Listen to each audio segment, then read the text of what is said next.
And maybe I'm bringing Professor William Peprah into the conversation. Prof, my guests in studio have not hinted or strayed into the conversation about whether or not we need to increase revenue by implementing some tax increases. Would you be bold enough to support the indications we've heard from the minority also about possible tax increase? Good morning, you're welcome. I will not be bold to support that move.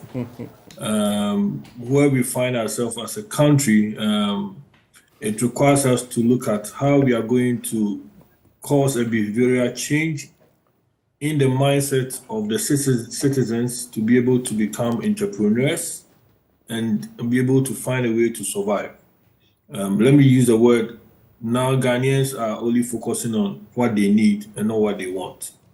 So what I'm expecting is that this budget should address the need of Ghanaians. And what Ghanaians need now is not any new tax coming in the system, but what Ghanaians need, if government really wants to increase revenue, I'm just going to refer us to, I think Winston was mentioning it, the wastage in the system. Yeah. The Auditor General report for 2021 and 2020 alone, if we put the widespread corruption and waste in public sector figure that they came out with, 17.4 billion for 2021, 12.8 billion for 2020, putting the two together gives us 30.2 billion.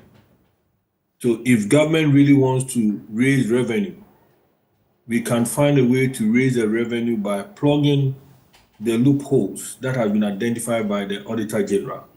That alone, just looking at this, gives us about 1/3 of our budget for 2023, the revenue that we wanted to generate. So if government is intent to raise additional 12 billion, my best bet is that we must be very, very systematic and strategic in a way to find out the first half of 2024, how are we going to make sure that even if we are going to ask for surcharge, which the laws allow, on this 30.2 billion, do a surcharge and see if we can get some of the money back. If government plans to increase taxes, Ghanaians, I think we are already seeing it. There's tax evasion and tax avoid, happening in Ghana, though the government is trying hard on compliance.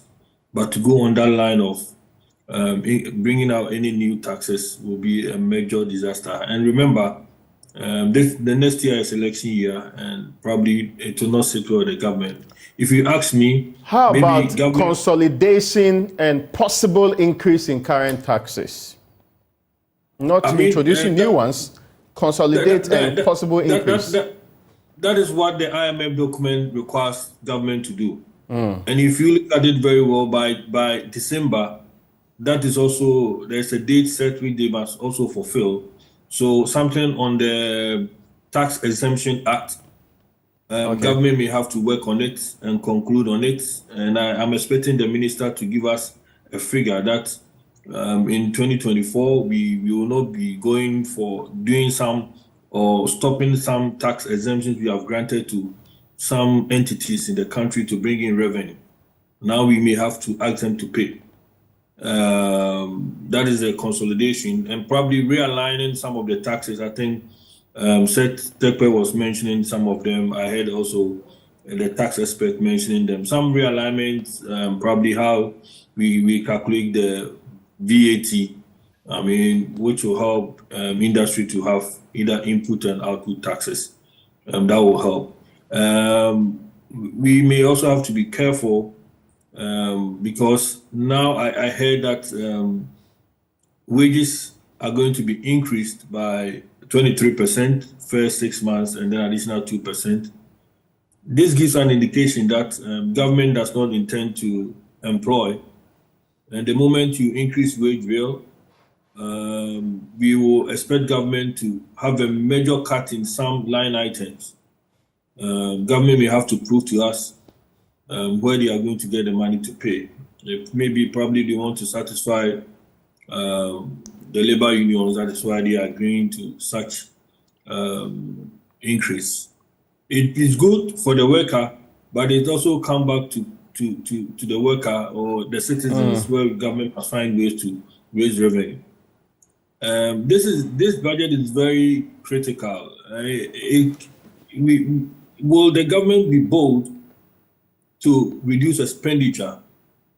I am not very sure that, knowing what has happened within the last 2 years, government will be very bold to say they are going to reduce expenditure. Maybe they want things to run as they are running now, and then they hope that through tax compliance, as they are doing, the VAT payments will increase, and that will probably bring in the 1.4. If not, government will be relying on short-term securities, treasury bill to fund the 2024 budget, which will also come back to hurt us because interest rate may go up a little bit, and it's going to affect the entire system. So this budget, I mean, is tight, but for me to share my last bit on the issues, I'm expecting the minister to come out with a budget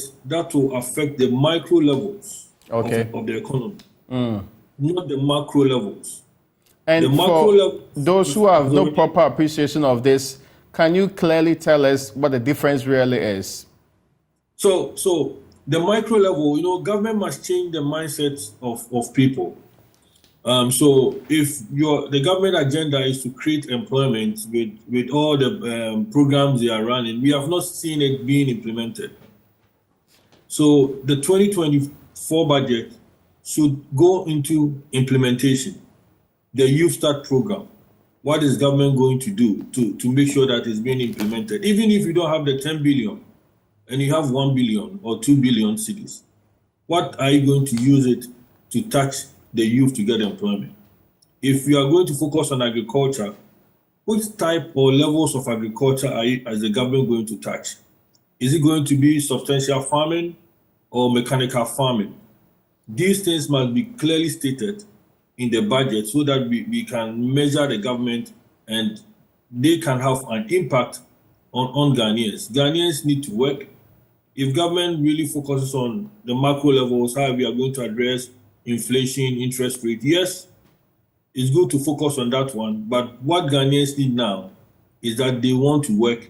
They want to find a need to survive. Ghanaians need money to survive. That is the most important thing that Ghanaians require now. So that's why I say that this budget must touch the micro levels of economy, changing behavioral mindsets of the Ghanaian to be able to find a way to survive. I'll come back to you, and please join us in this conversation too. There are social media handles. You should be sharing some of your thoughts. And I know on Facebook, a lot of you also start with your commentary on that end. I should be able to hear your expectations ahead of the minister delivering this 2024 budget. And Professor Peprah just outlined some of the more reasons why this budget should be important to everybody.